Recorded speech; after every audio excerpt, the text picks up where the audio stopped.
Alhamdulillah wassalatu wassalamu ala Rasulillah ba'd. Generasi muda adalah harapan masyarakat manapun, bangsa manapun, dan dalam konteks Islam juga demikian. Pujian terhadap pemuda dan peran mereka sepanjang sejarah begitu penting. Lihatlah kisah Ashabul Kahfi yang digambarkan oleh Allah SWT dalam Al-Quran, surah Al-Kahfi.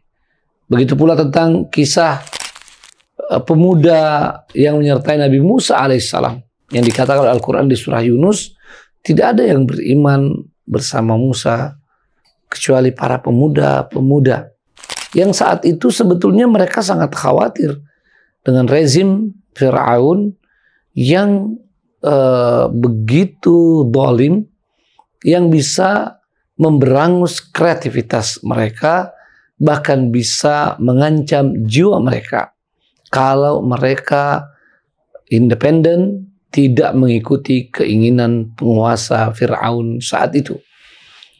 Yang menyertai Nabi Isa alaihissalam juga adalah para pemuda. Dan begitulah kisah Ashabul Ukhdud dan di banyak penggalan sejarah lainnya. Maka para pemuda selalu menjadi unsur terpenting dalam sebuah masyarakat untuk perubahan dan untuk harapan, ya, perubahan yang lebih baik. Maka dari itu para pemuda, betapa posisi mereka sangat penting. Ini pemuda tentu termasuk para generasi milenial dan Gen Z, ya, yang saat ini alhamdulillah sangat banyak yang disebut dengan bonus demografi buat bangsa dan negara kita tercinta ini. Nah, berkenaan dengan pemilu, tentu kembali peran generasi muda sangat diperlukan. Apalagi mereka sudah termasuk para pemilih pemula. Dan lebih daripada itu, bukan sekedar masing-masing punya satu suara yang sangat berarti itu, tapi para pemuda ini bisa menjadi agen perubahan, bisa menjadi agen kebaikan di dalam pesta demokrasi dalam pemilu sekali 5 tahun ini.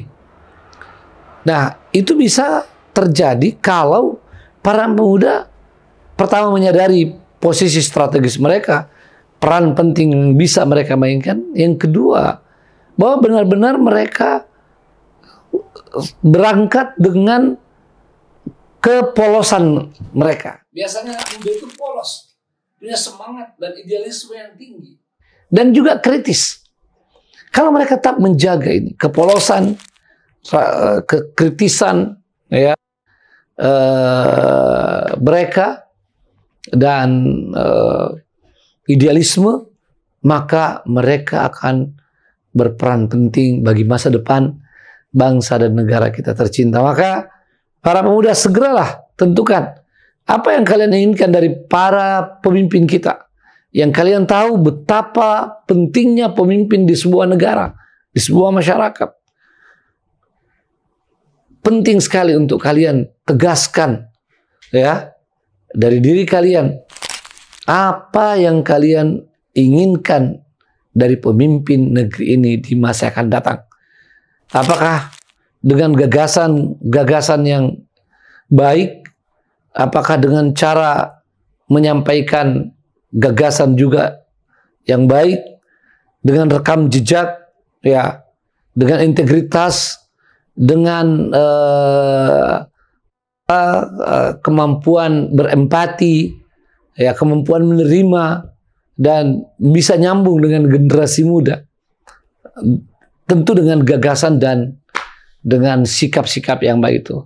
Atau anak muda tidak punya nilai itu, ya, hanya mengandalkan tampilan-tampilan lahiriah, ya, mungkin seperti gerakan-gerakan tubuh, ya, seperti gimmick-gimmick misalnya. Ini kembali para anak muda kita, ya, anak muda selalu ingin punya independensi dari dulu. Apalagi di zaman ini, zaman medsos, di mana semua anak muda kita bisa membaca, bisa mengakses berita, bahkan bisa menjadi kreator, ya, berita, kreator pengerahan pada masyarakat. Jadi tidak bisa lagi orang-orang tua mendikte mereka, ya. Bahkan kita menemukan anak-anak muda kita, terutama milenial dan Gen Z, itu bisa lebih dahulu mengetahui apa yang terjadi, informasi yang lagi hangat daripada orang-orang lain, dari orang tua mereka. Maka kembali peran para pemuda yang idealis, yang polos, yang independen, ya, untuk menentukan nasib dan bangsa negara kita tercinta ini di masa yang akan datang. Jangan sia-siakan kesempatan ini, karena bisa menjadi penyesalan, ya. Apa yang jadi karunia buat kita semua hari ini akan sulit dipertahankan dan mungkin jadi rebutan dan diambil oleh orang lain kalau generasi muda kita gagal di dalam menjalankan perannya pada pemilu 2024 ini. Ayo anak muda, ayo milenial dan Gen Z, bersama-sama kita berperan untuk kebaikan bersama, kebaikan bangsa dan negara kita tercinta. Wassalamualaikum warahmatullahi wabarakatuh.